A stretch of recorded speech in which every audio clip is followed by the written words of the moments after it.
Alright, this is the last video on the stereo field, maybe.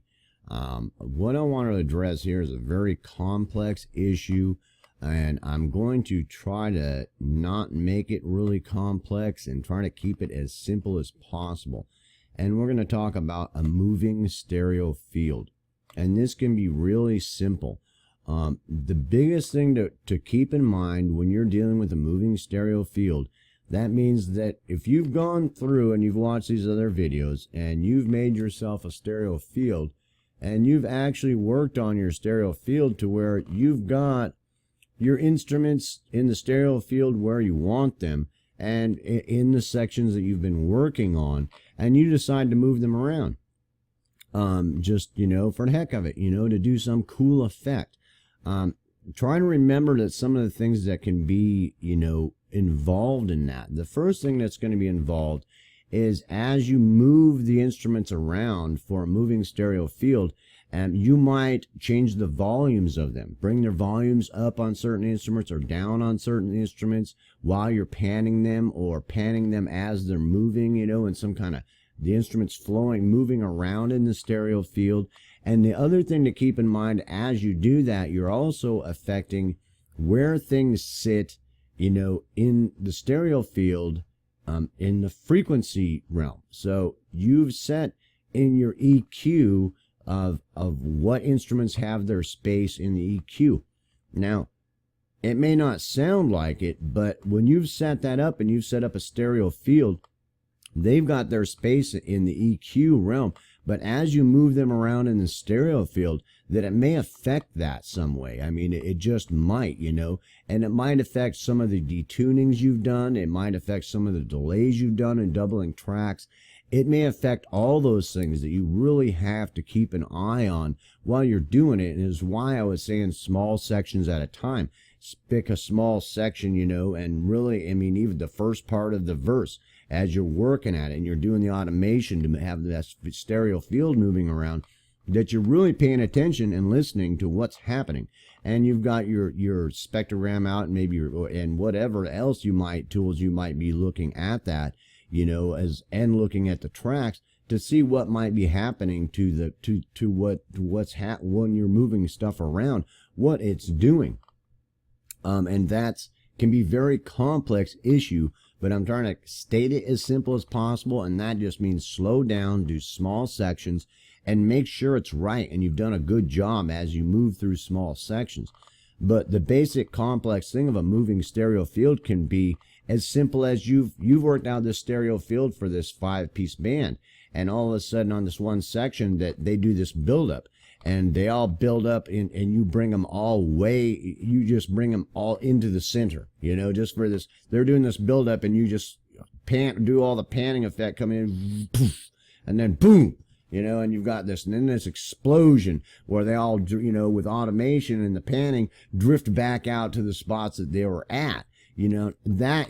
That's a moving stereo field, and there's a lot of automation that's going to be involved in doing that. Or if you're on a mixing board, an old style analog mixing board, that there's going to be a whole lot of hands pushing faders around, and I suggest you try to do it with automation, otherwise you're going to have a problem.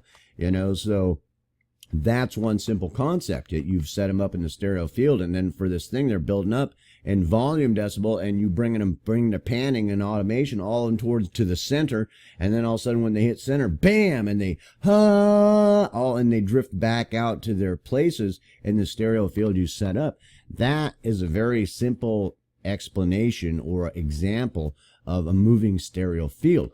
And you can do that with all kinds of things. You can be, all of a sudden that the guitar just, at this one part just drifts off for some reason over to where the bass is on the other side, on this build, or on this thing as it drifts down and it's lower in volume, and all of a sudden the guitar drifts over their bass for a minute, and then, they switch sides, and the bass, or they switch sides together, and the bass drifts, so with automation and panning, over to replace the other side as the volume level drops for a quieter section for some reason. And, and as it drops down, the guitar switches to an acoustic over there, and the bass, maybe, he's changed tone a little bit, and it's this really cool moving stereo field effect that you've done. And, to address that complex issue, that can be very complex, because that's a very complex issue, a moving stereo field.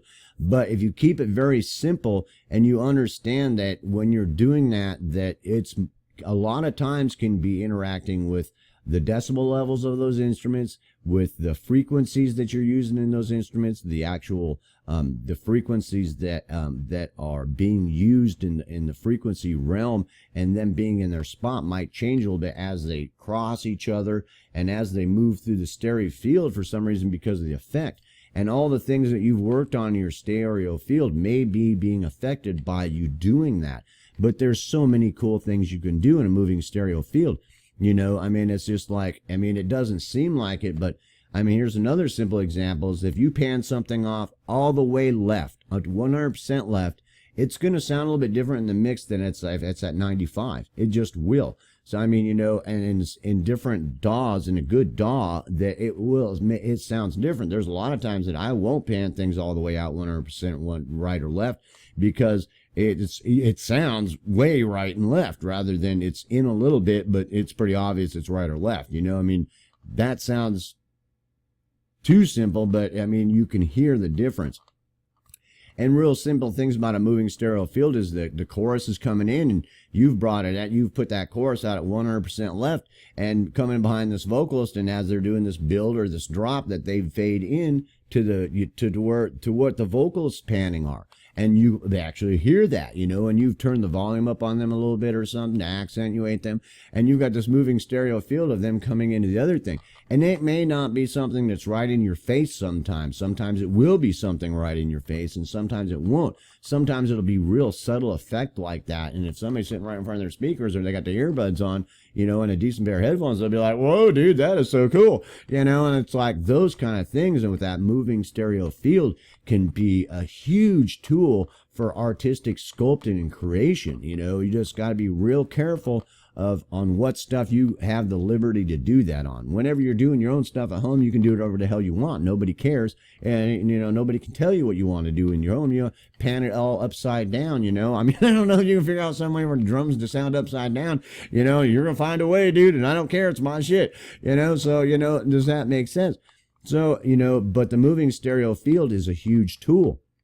And you just panning things differently. Sometimes you might want to take, you know, another example is you've got them all in their stereo field and they sound really cool. And all of a sudden you pan everything in the mix off right and left. You even doubled the bass drum, and the bass drum went all the way right and left. And listen to what it did. And that's, I mean, just slowly during that break, you know, I mean, just over a few second period of time or five, you know, it's a da-da-da-da-da-da, bam. And it's like, what? That sounded, what was that? You know, and it's like, and it can have that effect, you know, to catch the listener's ear, like, whoa, dude, that was cool. What the heck was that? You know, and it's like, you know, but it's not something that detracted from the song. You actually use the stereo field in a moving stereo field to help hook the listener on that chorus part, or on that, you know, on that bridge, or, you know, on that right before the lead came in. The moving stereo field did some really trippy stereo field movement, you know, with the instruments, you know, before the lead kicked in. And it was like, whoa, dude, yeah. You know what I'm saying? And it's like the moving stereo field can be a huge tool. So I tried to give some simple examples of that, so that, you know, the whole issue can be very complex, but the actual simple, you know, this simple concept is simple. As you implement it can be very complex. You take in consideration the frequencies that you're dealing with, how they're interacting during that movement in the stereo field, the decibel levels, how you might be changing decibel levels or raising or lowering decibel levels as they're moving around the stereo field, whatever you might be doing, you know, and also your delays and your detunings that you've done in the stereo field to help build the stereo field, and all the doubling of tracks that you've used, how you might have to have, when that starts moving around, you are going to have to do something with those, you know, doubled tracks that you've built that stereo field with, because when you can't move them around like that, like, you know, does that make sense? You've built those double of those, just a basic examples. You got that vocal that you've doubled it on the other side with a below the Haas delay, Haas effect delay on the left hand side, and you've reduced it 6 cents on the left side. And when you start trying to move it around somewhere, that, you know, you're going to have to be dealing with both of those tracks. Or sometimes you might have 3 tracks, you know, that you've done some work with that kind of stuff on. that when all that stuff starts moving around, you're going to have to take that stuff into consideration. You can't just, move a, panning knob around. You've got a whole lot of complex stuff you've worked on in your stereo field that's going to be had to be taken into consideration as you're doing that kind of stuff and moving stuff around.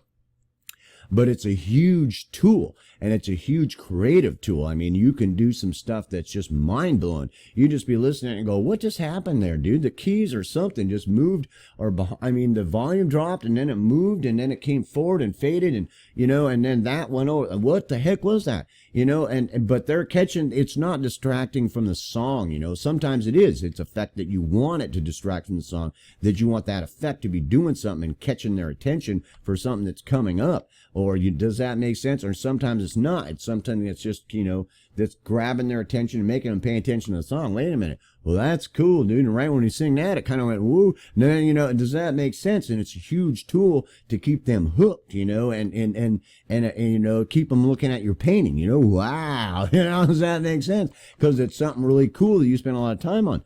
And, and a real cool example of that, you can just take any mix you've done and just automate the automation tracks, moving the drums around and the toms around and the bass around, the guitar around and the vocals around and the keyboards around and, everything around. Move it around all over the dang place, dude. Have a blast. Raise and lower the volumes with the automation and pan around all over the dang place and up and down and all, just, experiment around with it. And you start messing around with it and you will just see that there's some cool things happening there.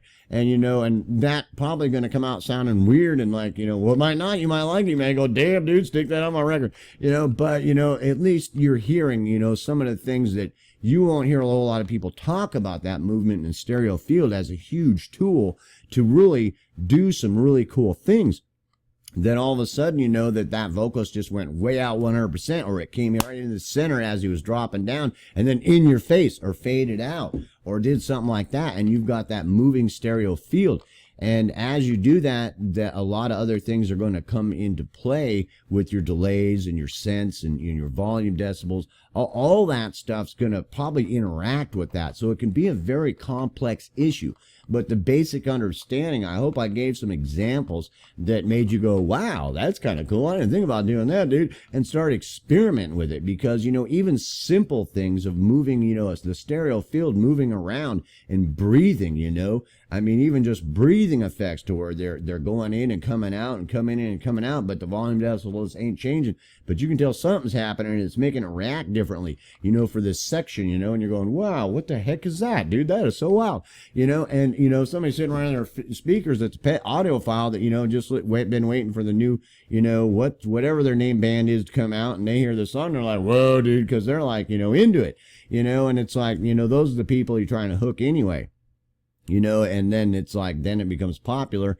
Well, that's not exactly true. I don't know how to say that because you're trying to hook everybody to buy your album, to like your stuff. But that's a cool artistic tool. And it's an unbelievable artistic tool if you play around and mess around with it. And I tried to not get too specific about techniques or about what you could do. You heard in the last video I was talking about, you got that thing coming off from the left that's going to the right that's behind the guitar, and it just starts to shimmer and starts to come forward, and then it starts to come right and build in volume. And you got that other thing that was a little bit loud over here, and then all of a sudden it starts to fade out but shoot left, and then it drops down and fades in, and this one comes back and it's in your face and then out of your face, and they both drift off to 100% the other side, in some kind of shimmering thing with some other instrument behind it, kind of off to the side. And you just did some really wild moving stereo field effects with your panning, your volume, your frequencies, and all kinds of stuff, and all those things kind of start to interact. Because I've found whenever you're messing with a moving stereo field, that most of the time, all those aspects were going to start coming into play, because then you start getting these other ideas about turning the volume up on that a little bit as it goes over there, it does this or does the other thing. And it's pretty likely that they're going to start interacting with each other. And the problem is when they do that, everything in your mix and all the work you've done in your stereo field is going to start getting affected by that, and you're going to have to start taking all that stuff into consideration, and then all of a sudden it becomes very complex. But that complex thing can be really cool. And sometimes you can do that very simply. And it doesn't have to be that complex. You can find some ways to have a moving stereo field for effects that are very simple, that you don't have to spend a whole lot of time worrying about it, and it doesn't become like a science project. Does that make sense? So I hope I made that real basic and real simple for you to understand, that the concept is real simple. Peace, hope, love.